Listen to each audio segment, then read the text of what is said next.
This game keeps surprising me every time that I see a new video on it, for the simple fact that it's all happening in multiplayer with either random players or friends, and not just a little multiplayer co-op game of 4 people, but 32 people if you want to. But before we get into all of that though, I really want to thank today's sponsor, which is Dysterra and its developers Kakao Games. You guys know that I don't do sponsors often, almost never, but when I do, I feel the game deserves it 100%, and that is where Dysterra comes in. At the time of this video, this game will be out in the wild. You can play it right now through Steam Early Access, and it offers some awesome gameplay features, which by the way, the link to check it out is in the description right below. Dysterra at its core is a PvP survival shooting game that offers a unique sci-fi background. When jumping in for the first time, you'll need to prepare yourself by collecting resources for your survival and building yourself a decent base to be protected.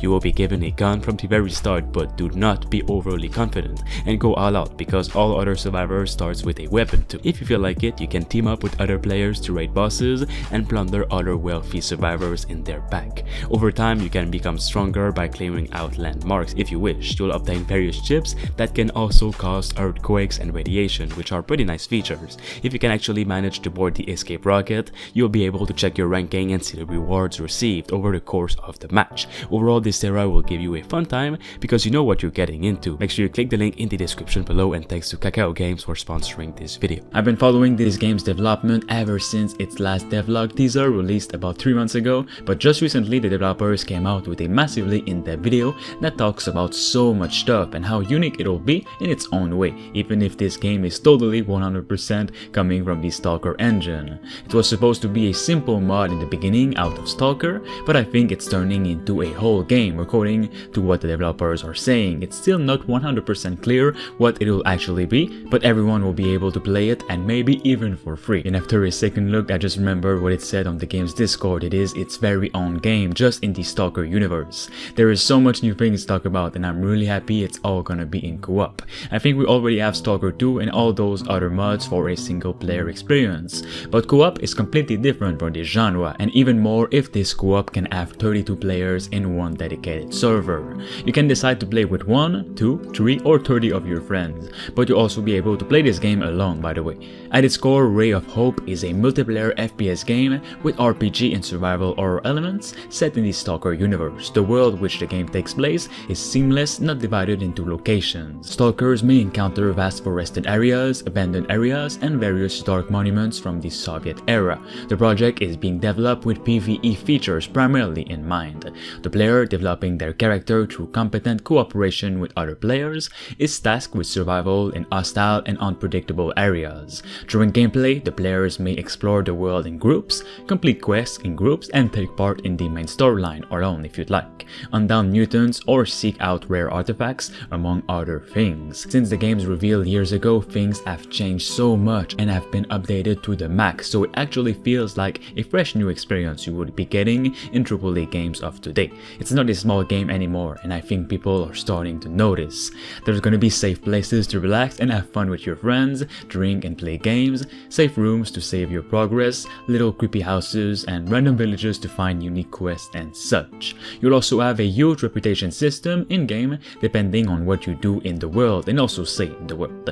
Merchants will sell you different things depending on your attitude, or if you've done great things in the locations around you, for example. If you've done something bad, well, they might insult you and they won't sell you the same thing as before. There will be reputation and overall a character rank. All of that will affect prices, possible goods you can buy, and quests. Also, it will affect players' relationship overall. The reputation directly affects relationships of factions towards the player. This involves quest conditions, NPC's behavior towards the player, and prices of items and services provided by traders, mechanics, and medics. At any time during the game, you can also make transactions with other players if you want some of his loot or his weapon, for example, to prepare a new tactic. It is all your choice.